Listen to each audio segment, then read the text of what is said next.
Today, we're stepping back in time to an era where the lines between sport and global politics didn't just blur, they completely vanished. Picture this, it's 1934 in Italy. The atmosphere is incredibly tense, and the stakes, well, they're as high as they can possibly get. This isn't just about a football trophy, it's about national pride, international dominance, and frankly, a chilling display of power. It really begs this dark, kind of fascinating question. What actually happens when the world's biggest sporting event is hijacked by a dictator? We usually think of the World Cup as this beautiful, unifying global festival, right? But in 1934, Benito Mussolini looked at this newly formed, massively popular international football tournament and saw something else entirely. He saw a calculated geopolitical maneuver just waiting to happen. And the answer to that question is chillingly simple. You host a World Cup. Mussolini's Italy didn't just participate in this thing. They engineered the entire spectacle to serve as the ultimate blueprint for what we now call sports washing. It was this grand stage to legitimize his regime and broadcast a very specific image of Italian superiority directly to the rest of the world. Which brings us to part one, the blueprint for sports washing and propaganda on the pitch. Mussolini understood super early on that football possessed a really unique manipulative power over the masses.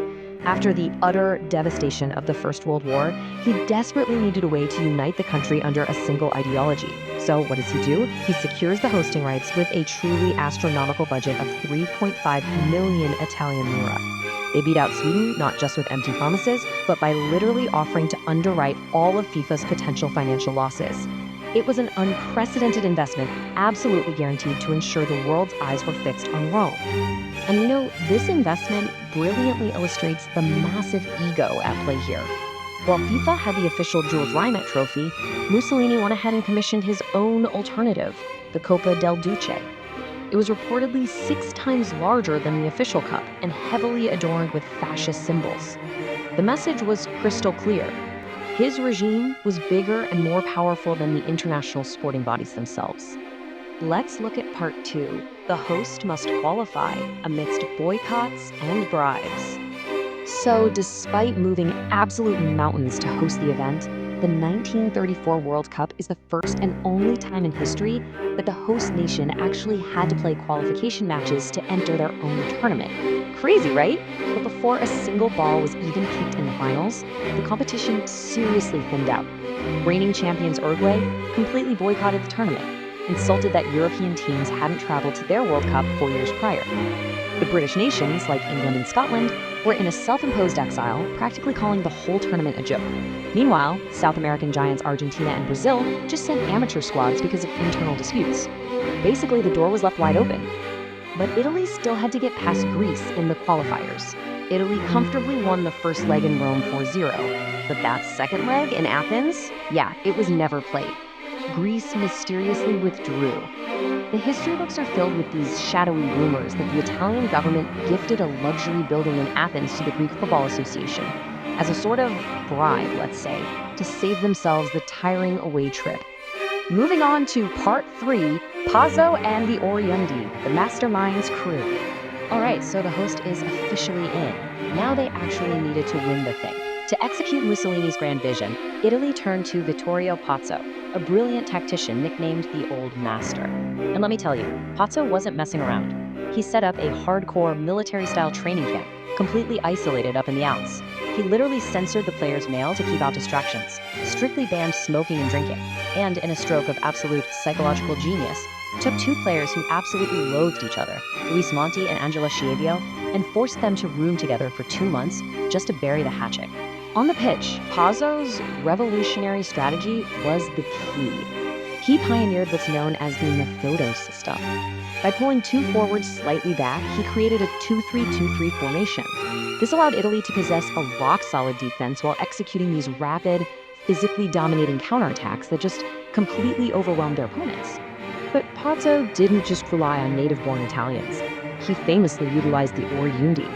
These were foreign-born players of Italian descent, primarily South American superstars whom the regime lured over with huge salaries and 0 playing restrictions. Take Luis Monti, for example. He had actually played against Uruguay in the 1930 final for Argentina, and now here he was the absolute anchor of Italy's midfield.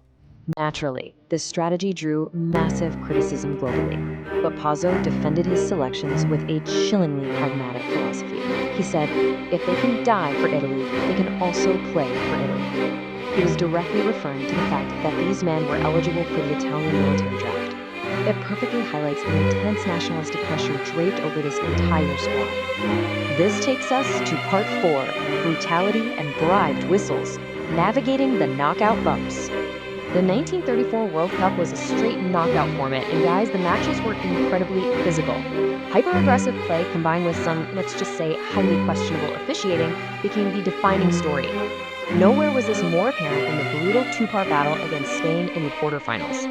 The first match was a 1-1 draw, where the legendary Spanish keeper Ricardo Zamora suffered broken ribs from relentless physical challenges that completely went unpunished.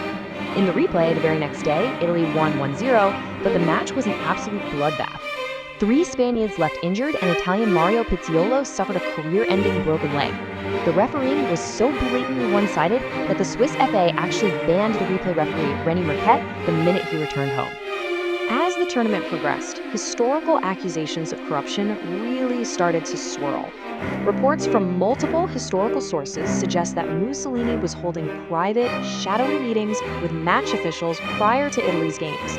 This notably included Ivan Eklund, the Swedish official who ended up refereeing both Italy's semi-final win against Austria and the ultimate final. Which brings us to part 5, the final, reaching a boiling point in Rome. June 10, 1934. Italy faces Czechoslovakia at the Stadio Nazionale in Rome. The conditions were absolutely suffocating, with temperatures soaring past 104 degrees Fahrenheit. And it was a hard-stopping match. For 70 minutes, it's a dead heat. Then, total shock hits the stadium. Antonin Puch scores for Czechoslovakia.